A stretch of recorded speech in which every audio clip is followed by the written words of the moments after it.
Welcome everyone to Coaching in Session. My name is Michael Rearden, and I'll be your mindset coach today. And today we're going to be talking about the idea of small victories. And I was thinking about where this idea came from. I know it didn't come from me. I think it came from maybe a book or maybe a life coach that I worked with in the past. But the idea of small victories, we focus on small aspects of our successes. It's not so much about the bigger picture. For example, let's say you want to cut the lawn.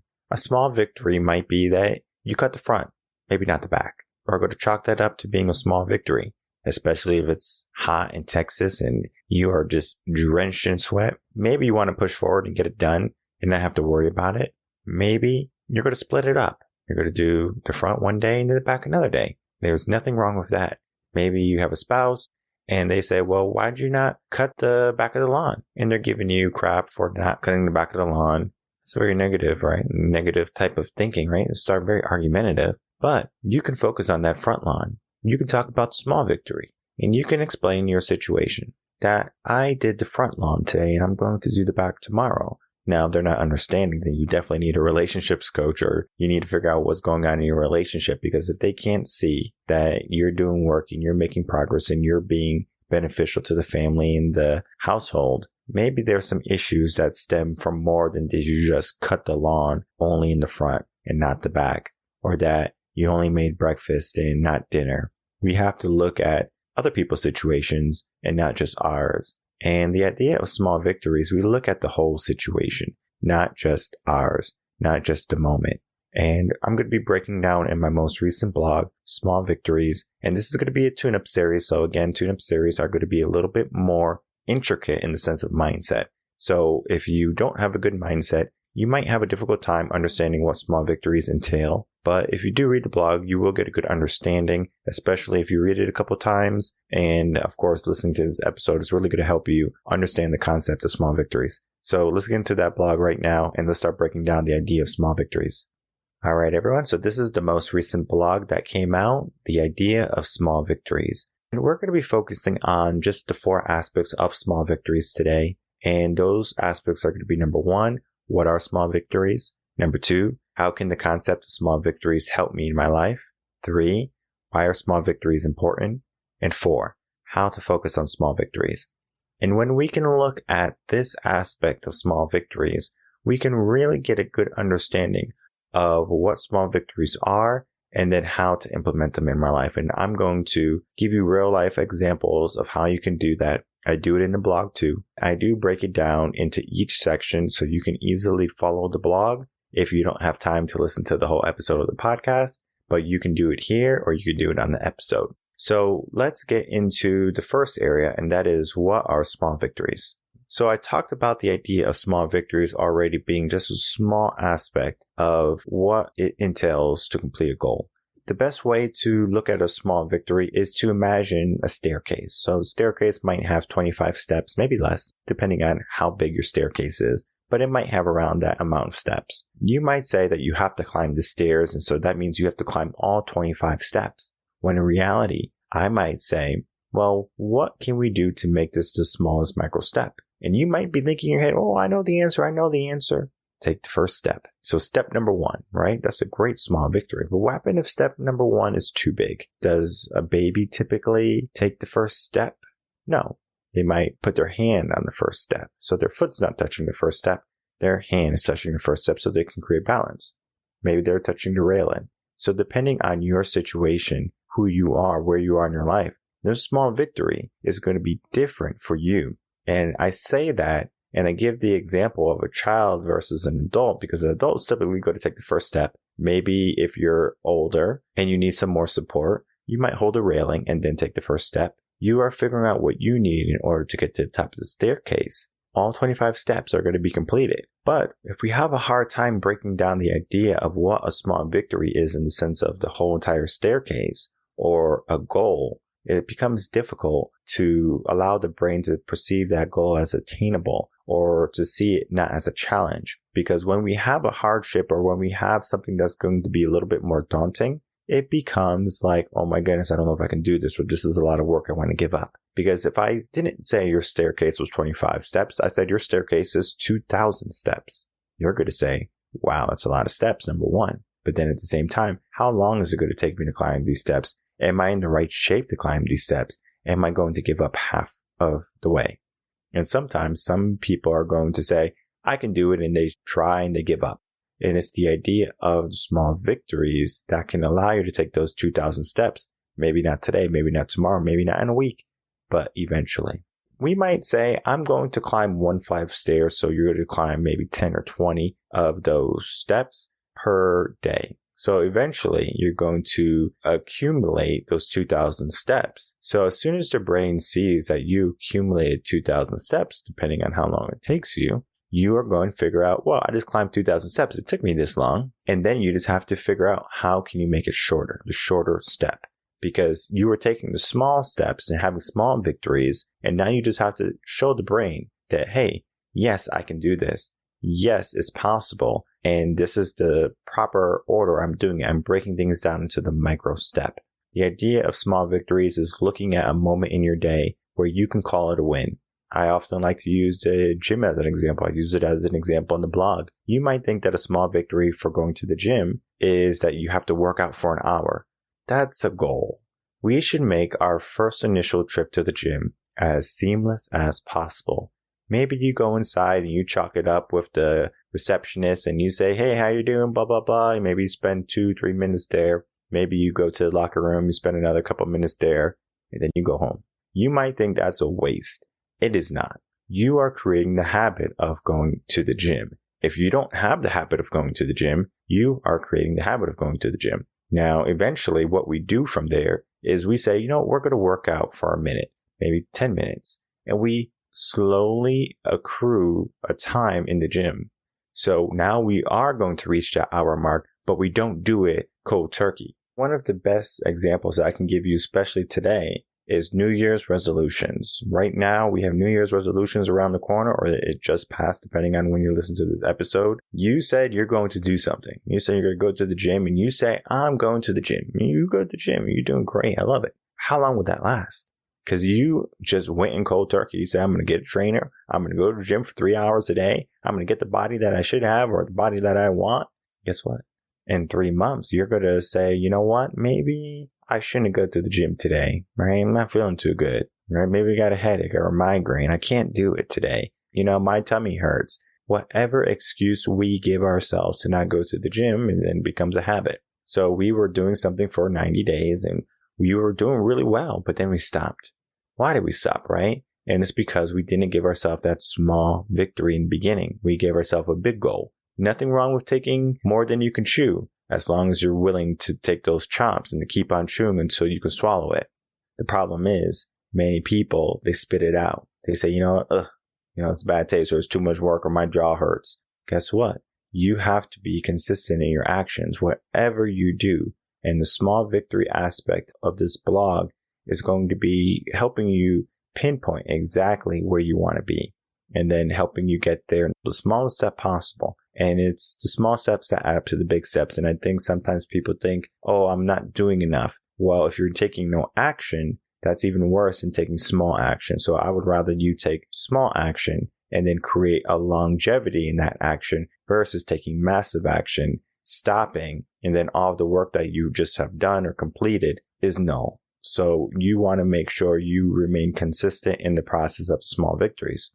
And then we get into step 2. How can small victories help in my life?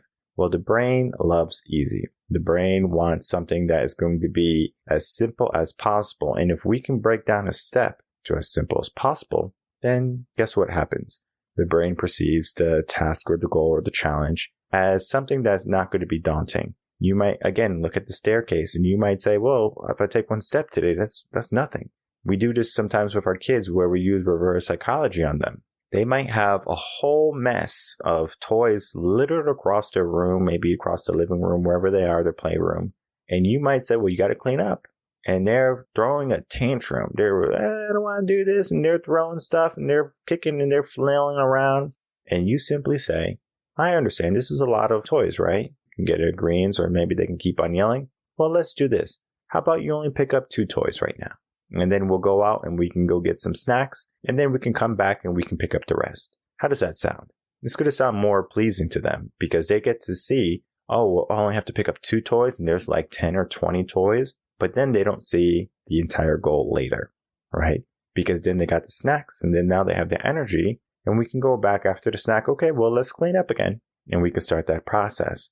Because what we did initially is we told them, you can have a small victory right now, and that small victory is going to help you look at the bigger tasks later as not that big. So in the moment, they don't want to clean up. They will clean up. It's just that how do you approach? How do you ask them to clean up?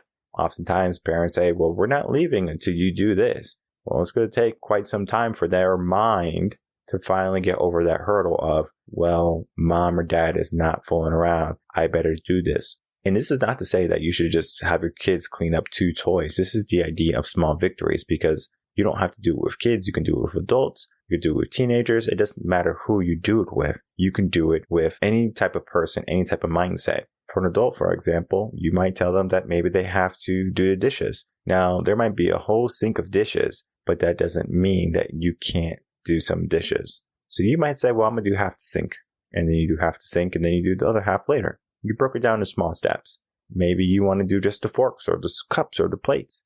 Break it down to small steps. And of course, you might get yelled at for not doing all the dishes, but you understand what you're doing. And then you also have to make sure that you're not just doing something for the sake of, okay, I'm doing it because someone said so, and then going back to something that's improper. For example, something that might be improper is that if you are playing video games and you are trying to play video games uninterrupted, and let's say it's your turn to wash dishes, what would be the proper action in order for you to play your video game still, but then you understand that you have to do the dishes? A small victory would be, I'm going to wash the cups. Then I'm going to go back, play maybe a game or a match. I'm going to go back, wash the plates. I'm going to go play a game or a match. And then you keep doing back and forth. If you play a game where it's like there's no matching or there's a continuous playthrough, give yourself a timer. I'm going to play for 10 minutes or I'm going to play for 5 minutes.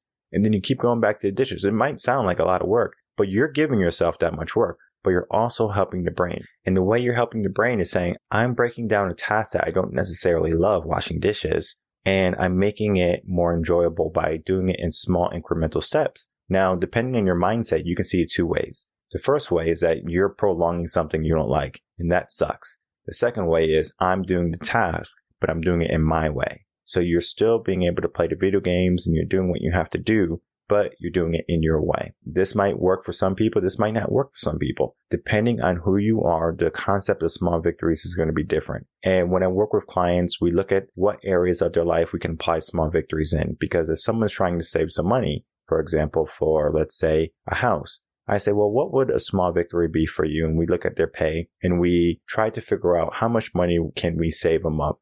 We might just start 1%, maybe 5%, right? And then we go up from there. Sometimes people just get their money and they spend all of 100%. Not saying that you can't do that, but then at the same time, if you want to save, if you want to maybe purchase things that are a little bit more costly, like a home or a car, you're going to have better habits in saving. So we just look at what we need and then we just implement a plan. And we look at what we did and then we figure out how long it's going to take. So then we have a clear goal. This is what we're doing. This is how long it's going to take. This is the small steps to get to where we want to be. Versus, whoa, that house costs $1 million. Everyone is so worried about the final price or the asking price. They're not worried about the steps to get to that price. And it all begins with your mindset. It all begins with small victories and understanding things can be put into incremental steps. When you start to look at the end goal, it becomes a little bit more cloudy in the sense of, is this attainable? The subconscious mind is very tricky. So if you can break things down for the subconscious mind to understand, oh, this is easy, this is going to be simple, then you're better off and you're more inclined to be successful and to complete your goals. And then we're going to be looking at the third aspect of small victories. And then how is this important for me, right? Why are small victories important? And I already talked about the idea of it helps you break down things accordingly to who you are and to what your mindset is right now. Because if you can break down things according to your mindset every single moment of your day or who you are at this moment, you become more active. So that means you get to be more efficient in your days. You know exactly what you need to do. If you need to make a phone call, for example, you can write a to-do list and maybe that to-do list has maybe 10 different things on there. A small victory might be doing one of them. You focus on something and then you say, okay, I did 1 out of the 10 things. It's 10%. But at the same time, you still had a small victory. Refocus on that one thing that you did. How well did you do it? Did you do it well? Because in reality, I would rather you do one thing extremely well rather than 10 things poorly. And I think sometimes people mistake quantity versus quality. It's about the quality, because when people are looking at your work or looking at what you did or accomplished, it's going to be the quality that they're looking at too. Because if you started 100 businesses and 100 businesses failed, they're not going to say, oh, wow, this guy started 100 businesses. He is successful. They're going to look at the businesses that succeeded. What quality are you producing? Are you producing successes? Are you producing failures? And most times people are so quick to replace quality with quantity. And what that does is it creates the mindset of trying to do everything and not breaking things down into small incremental steps. That's where small victories shine the most. Because if you can learn how to break things down, then you start to apply quality. And then your mind also learns that, oh, whatever task that I'm doing is not as daunting as I'm making it out to believe. Because if you have to apply energy to any single task, the brain's automatically going to focus on the negative. I'm using energy for this task.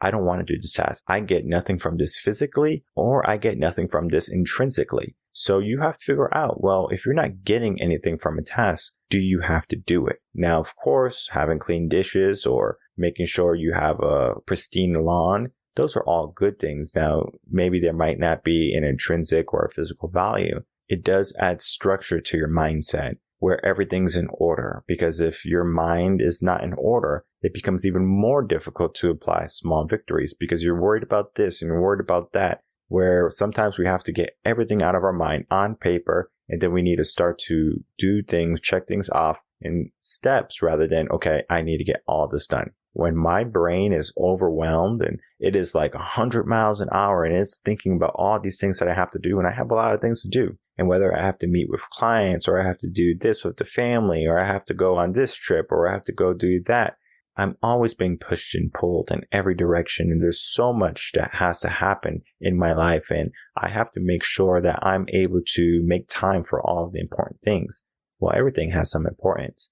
And I talked about the idea of delegation. So me delegating things actually helps me with focusing on the small steps, because if I can have someone else do the inconsequential things, maybe cutting my lawn and maybe washing my dishes, then I make room and space for doing other things. So those other things are the things that are meaningful for me, and I break those things down. So if I want to meet more clients, if I want to do more workshops, I need to fill out more applications. So I'm going to spend time, instead of doing the lawn, filling out an application to be a speaker. Or I'm going to fill out an application to work with a company on helping their employees become more mindful and to talk about leadership and to help them develop into proper leaders. So we look at the aspects of where we want to go and we take those small victories and the things that we want to do, the important things in our life versus the things that are not important. And then we get into our fourth step. And that fourth step is going to be dealing with how to focus on those small victories. And it can be difficult to focus on the small aspect when the bigger aspect is right there looking at us. So we might see ourselves in the mirror and we look at ourselves and we say, wow, I need to lose 150 pounds. And that's a lot of weight to lose. And you don't want to do surgery. You want to do it natural, right? There's nothing wrong with that. We can do it. The problem is you're looking at the bigger picture rather than small victories. And if you focus, I'm going to lose 5 pounds, you are going to be more inclined to sticking to your diet or to losing that weight versus if you said, I want to lose 150 pounds. People who say they want to lose a certain amount of weight are less likely to lose that amount of weight, any weight at all, or lose weight and then regain the weight very, very quickly. And the reason why is because they are motivated. Motivation is temporary to do something, but they're not committed to maintaining what they have done. But if you give yourself maybe 12 months to lose a certain amount of weight, you can do it. Maybe you give yourself 2 years. That's even better. You can do it. And you say, I'm going to lose 5 pounds a month. And you lose 5 pounds a month. That's just over 1 pound a week. So now you are saying, I only have to lose a little over a pound a week. That's attainable for the subconscious mind. versus I need to lose 150 pounds. Subconscious mind is going to say, are you nuts? You know how much energy that's going to take? It's going to take a lot. It's going to take a lot of commitment. It's going to take a lot of pain. And the moment you start going to the gym, you start working out, and you start creating better eating habits, you're going to meet a lot of resistance because you're going to get those cravings for those carbs and those sugars, and it's going to be hard to resist them.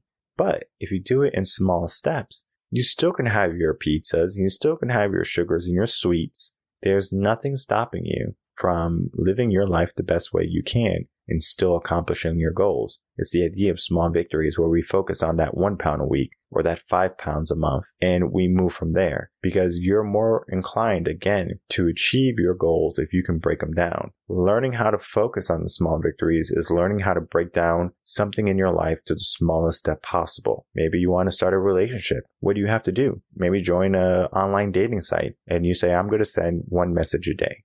Maybe you say, I'm going to send 5 messages a day. And then eventually, maybe you send 100 messages in a week or in a month. And out of those 100 messages, maybe you get 5 or 10 people that you enjoy having conversations with. And maybe from those 5 or 10 situations, you are going to say, I'm going to take maybe 1 or 2 out. You are breaking down what you have done. You're adding slowly, finally getting to a good pool of people that you can compare and contrast and figure out who's going to be the best candidate for the position of boyfriend, girlfriend, or husband or wife, or whoever you're looking for. It's important that you can break that down. Sometimes people, again, they look for, oh, I dated all these people and I can't find anyone.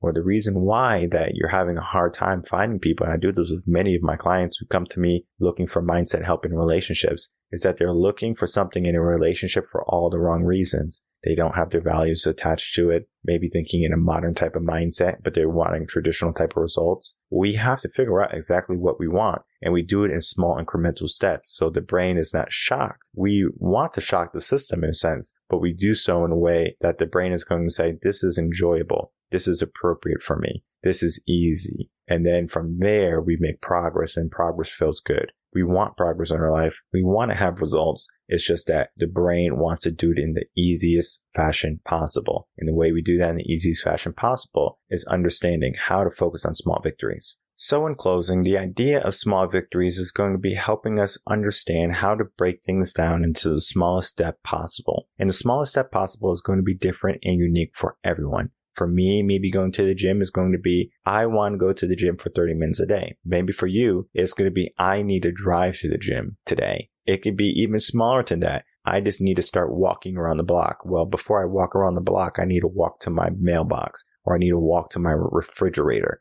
You might think that the things that you do in your day are mundane, but if you give yourself a little bit of directive, then the small victory aspect starts to implement into your brain, and it becomes hardwired. You say to yourself, I'm going to walk to the fridge 2 times. So, for example, it's easy to walk to the fridge. You're going to walk to the fridge, get your Pepsi, your Coca-Cola, your sodas, your sandwiches, whatever you want, right? When you're at your fridge, I want you to touch it, walk back to where you were, and then walk back to the fridge. You might think this is completely useless, but you actually implemented the idea of a small victory. I'm going to take a small step to a better health.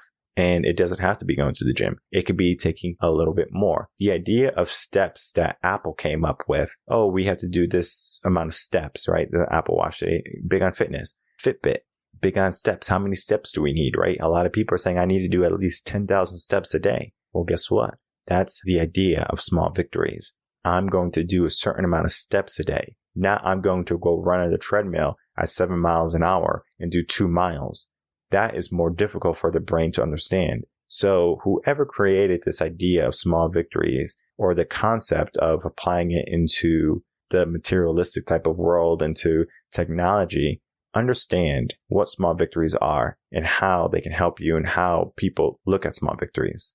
You might be in a position where you are inundated with so much in your life and you are trying to figure out how you're going to make ends meet. Maybe you're completely stressed. Maybe you are completely bogged down with everything in the world. You can have this problem and that problem, and you're trying to figure out a solution. Well, the solution might be to break things down into small, appropriate steps.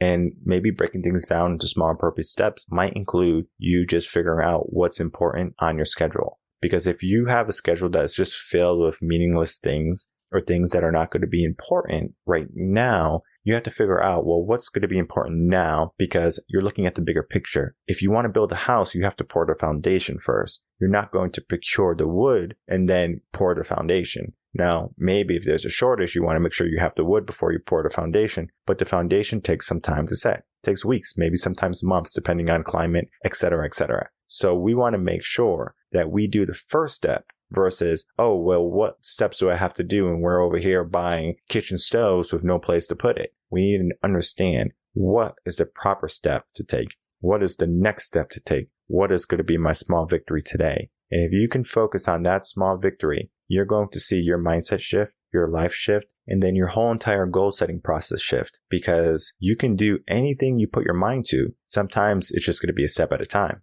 My name is Michael Rearden. I'm a mindset coach. If you have any questions, you can email me coachingasession@gmail.com, and I will see everyone on the next episode of Coaching a Session. Until then, everyone, take care.